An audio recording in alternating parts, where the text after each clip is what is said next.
I'm going to move on now to Andy Parker, who's also going to be addressing issues of the COVID pandemic. Andy Parker is a senior behavioral scientist at the RAND Corporation and professor at the RAND Party Graduate School, as well as a senior endowed fellow within the RAND Center for Global Risk and Security. And he is going to speak to us today about mental models using similar data on online panels. Andy, take it away. Thank you. Hello, everyone. What a great panel to be part of. I will be presenting two studies using open-ended response modes, natural language processing, and online panels to understand how people make sense of a novel threat like COVID-19. A number of funders to thank, most notably the Gates Foundation, NIA, and a rapid grant from the National Science Foundation, which funded these data.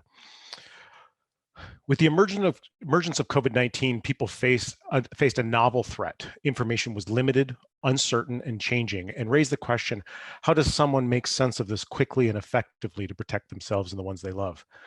One mental shortcut that psychologists have often pointed to is to draw on analogies or associations with things that people are more familiar with, like other diseases. This taps into existing networks of beliefs, what psychologists call mental models. In turn, this informs risk perception and risk-related behavior. These sorts of analogies can often be quite helpful, but can also backfire when the associations do not apply to the new context. So again, the question, how do we know what analogies people are drawing upon, and if so, how can we shape those in ways that can be most productive? Early in the pandemic, health communications often emphasize comparisons to seasonal influenza, so that might be one logical comparison. In contrast, a lit review of early newspaper articles associated COVID-19 most with pandemic influenza, SARS, MERS, and Ebola, some more emerging infectious diseases. We wanted to ask people directly. When psychologists try to assess mental models, that usually starts with in-depth qualitative interviews, which are done on small samples using laborious coding techniques. We wanted to know if we could get at least some of this insight from large probability-based online panels. This is a visual presentation of what I just described. Mental models are not just the associations or the analogies themselves, but are networks of beliefs that come to mind when those associations are made. Rather than exhaustive assessment, like what we do with long-form interview, we wanted to strategically elicit key elements and those most amenable to online surveys. Things like what are the symptoms of COVID-19? What are the main prevention strategies? What treatments are effective? If we can identify misperceptions or gaps in these elements of the mental models, maybe those could be targets for intervention. Likewise, a broader understanding of mental models can help us characterize better why analogies are better or worse. There are two overarching objectives to this project. A methodological one, which is to combine a number of tools in our toolbox: online panel surveys, natural language processing, and open-ended response modes within large probability samples and within large longitudinal designs. And then a more substantive one, which is to examine which analogies people most commonly generate and how those are associated with other beliefs, risk perceptions, and risk behaviors. We did this using two very familiar online panels. Coming after Jill was quite handy here. We took advantage of that first UAS COVID-19 survey and a sample of about over 6,600 individuals. This was a cross-sectional analysis. Study 2 is a longitudinal analysis using the ALP in about 1,100 individuals tracked from March through October. In both, we asked the same question. When you think of the coronavirus, or COVID-19, what other diseases come to mind? And individuals were provided with 3 small text boxes. They could type anything they wanted to into them. These are called free list questions, and they're pretty common in anthropology. On the ALP, we also asked a set of other free list questions to try to flesh out those mental models or key elements of those. Symptoms, locations where you could catch COVID-19, prevention strategies, and effective treatments. I'm next going to present you with a number of methodological challenges we faced and how we responded to those, what were our solutions, before I get into some substantive findings. The first challenge has to do with how is coding done. Hand coding by humans is slow, costly, and the reliability needs to be checked. This is typically done by having more than one coder code the same data and then checking for inter-rater reliability. The example here shows what shows an iterative coding progression into progressively higher level categories, what we might do with human hand coding, going from a raw response of do not shake hands through a fairly high level category of social distancing. Machines, on the other hand, are fast, cheap, and perfectly reliable, but often have unknown validity in the coding that they do. Our solution was to do both on the same data and treat this as an inter-rater reliability problem. We hand coded all of the data in study one, the UAS study, by a single research assistant, and then compared those to predictions into those categories using a natural language processing algorithm developed in study two, actually, on the ALP data. This was on the disease question that I mentioned earlier. Cohen's kappa is a relatively simple measure of agreement, but it corrects for chance. Kappa in this case was 0.95 or above for all of the codes we were considering, indicating very strong agreement between the human and the machine coding. This simultaneously, I would argue, supports the reliability of the human coder and the validity of the machine coding. The second methodological challenge was that mental models are not just simple analogies, but as I mentioned, networks of beliefs. We'd like to ask multiple questions, but multiple questions dramatically increase coding costs, especially longitudinally. To give you a sense of this, in the ALP surveys, we have well over 100,000 individual responses to code, well more than we would want to do by hand. Our solution was to start with human-coded data using similar questions from past projects. We had projects on flu and Zika that asked very similar questions. And our argument here was that the types of associations to those diseases would give us a big leg up in developing the algorithms. And that's what we did. The algorithms used character or word-based similarity strategies to have the machine predict codes. This is not machine learning. These are fairly simplistic natural language processing techniques. We then handed those predicted codes to a human to review and verify, and to fill in when any place where the machine was uncertain. The team then met and refined the algorithms for subsequent use in subsequent waves. And we rinsed and repeated that process with the goal of eventually eliminating the need for regular human intervention. So to give you a sense of that, in wave one, we were actually pleasantly surprised how well the prior data set up the machine to correctly classify most of the responses. So for example, 83.5% of the disease associations coded and the codes applied by the machine were accurate, 97.6% for symptoms. Human review added about approximately 7 to 10 percentage point improvement over what the machine had done. By wave three, with the iterative refinements to the algorithm, the machine was basically doing what the human was doing. Classification had improved, had pretty much stabilized, and the human correction was really modest, less than 2 percentage points. The third challenge is the multidimensionality of the resulting coded data.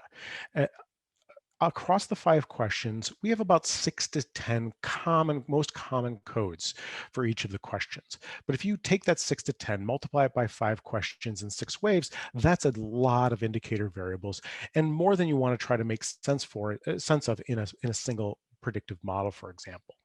So this is an area where we're currently pushing forward. I don't have results to present on this yet, but we're exploring data reduction methods such as principal component analysis and other techniques to summarize that multidimensional data in a fewer number of dimensions and to use the resulting variables in predictive models. So next, I'd like to turn to some substantive results. The first study, I'm happy to announce, was actually accepted for publication yesterday.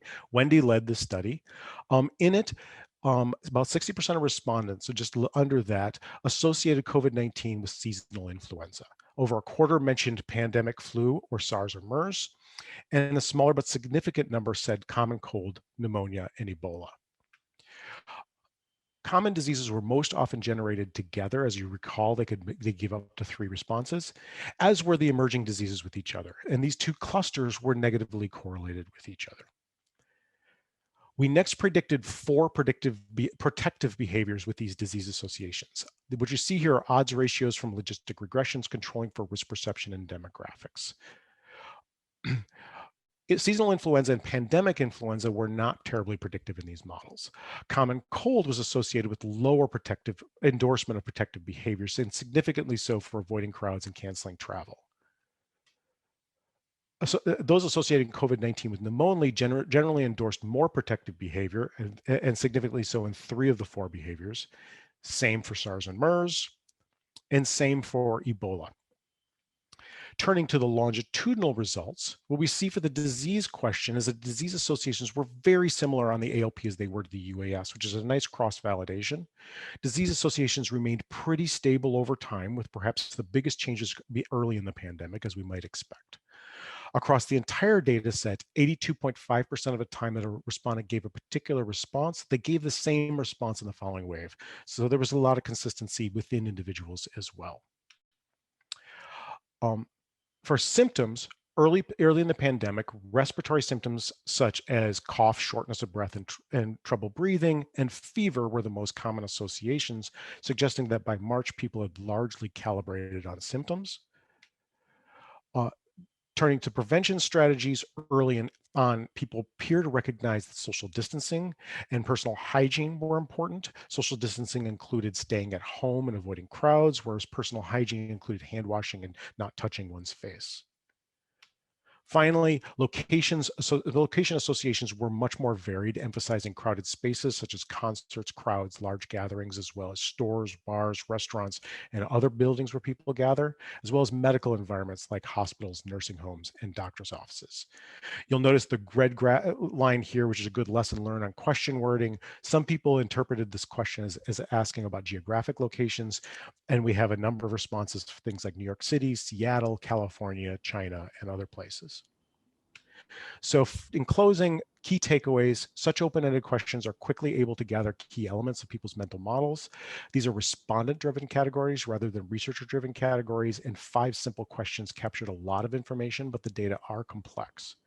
Relatively basic natural language processing recreated much of what a human coder could do. Modest iterative human feedback helped calibrate the algorithm, and at some point, we probably no longer need human supervision. In future applications, we could take this approach to provide real-time assessment of mental models. My vision is having the algorithm applied automatically to raw survey data, feeding directly into tools for data display, such as what Jill showed for the pulse surveys for COVID-19 on the UAS. And the next steps are to tackle the multidimensionality of the resulting coded data to use this reduced set to summarize variables predictively and to package up the algorithms for future use. Thank you. Thank you so much, Andy. And that was fascinating. And I have to say here again, it's I'm constantly amazed by what actually having this longitudinal data, not just for statistical analysis in a very traditional economic sort of paradigm, right? Outside these, with these new methods, it contributes so much to all of these new innovations that basically cross methods. Can I take questions, 1 or 2 questions from the audience, please? And if not, I'd actually like to not just think about the methods, but actually sort of being in Singapore, one of the hypotheses that we've had is that compliance with protective behaviors is so strong because we have a very strong national association between COVID-19 and the SARS pandemic. And because SARS is such an important part of our national ideation, there's been a lot of discussion about how, oh, perhaps it's in our culture to be very compliant, which I can tell you as someone who lives with Singaporean students every day, that's not true. But that the predominance of the mental model around SARS has really driven our response to COVID-19, and the result being that we have a very strong, and we retain a very strong commitment to compliance even before the vaccine came along. And so if you could say a little bit more about what that means for public policy, I think that would be great. Yeah, this is a great question. And I think that what we saw in Wendy's analysis was that those individuals who had in the US that associations with SARS and MERS were much more likely to engage or to at least endorse those protective behaviors. And this was relatively early on in the pandemic. Of course, people in the US had much less experience with SARS. It was less an immediate threat, although it was common in Toronto. Are relatively common. What we saw were that individuals that initially glommed onto things that were essentially what I would call scarier diseases, more severe diseases, were more likely to endorse more protective behaviors. I think that there were two fairly intriguing associations in that analysis. One is SARS and MERS, which of course share very similar characteristics, being coronaviruses in particular. The other was pneumonia. Unlike seasonal influenza, which I think people are fairly normalized to and don't see as a particularly big threat. And we saw that the associations with seasonal influenzas caused, in this case, were not particularly predictive. Pneumonia was predictive, and it's a similar respiratory disease in some ways. And I think that if the initial comparison had been, instead of seasonal influenza, to pneumonia, I wonder if that would have had a stronger effect of encouraging people to protect themselves and others. Yeah, and I think that would be fascinating. I think pneumococcal vaccination is something that we're also very interested in studying, and I think, displays some of very similar sort of trends. All right, we do have one more question from Matt Shunlo, but I'm going to ask him to maybe pose this to you directly in the interest of time for the panel. And then we're going to move on, I think, to our final presentation. So thank you very much, Andy.